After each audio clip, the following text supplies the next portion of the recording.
امروز راجع به یه موضوع جالب مهم میخوام باهاتون صحبت کنم.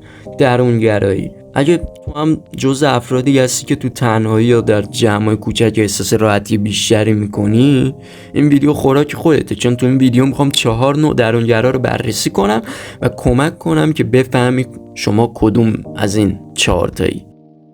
نوع اول، درونگرای اجتماعی. اول نوع درونگرای اجتماعی، این افراد تو جمع‌های کوچیک و دوستانه احساس راحتی بیشتری دارن، از تعاملات عمیق با گروه‌های کوچک حال میکنن. کلا اونا معمولاً از برقراری ارتباطات عمیق معنادار با دیگران خوشحال میشن، ولی ممکنه تو جمع‌های بزرگ حالا احساس خستگی بکنن.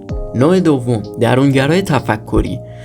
دومین نوع درونگرای تفکریه. این افراد کلا به تفکر و تجزیه و تحلیل عمیق مسائل علاقه دارن. معمولا وقت گذاشتن به تنهایی برای فکر کردن و برنامه ریزی لذت میبرن.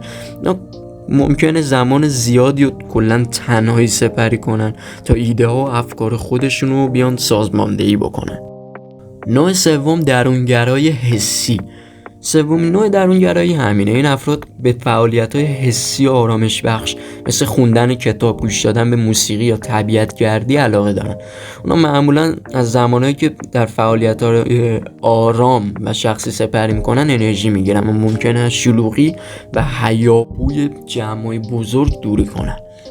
و نوع چهارم، درونگرای خلاق. آخرین نوع درونگرایی همینه. این افراد به فعالیت‌های خلاقانه و هنری مثل نقاشی، نوشتن یا ساخت پروژه‌های هنری علاقه دارن.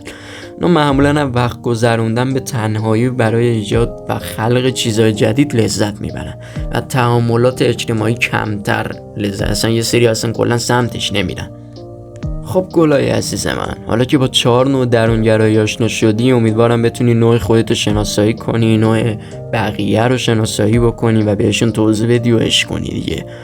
اگه این ویدیو واسات مفید بود حتما لایک کن، سابسکرایب کن و زنگوله رو بزن که ویدیوهای بعدی رو از دست ندی. و تا ویدیوهای بعدی، خدا نگهدار.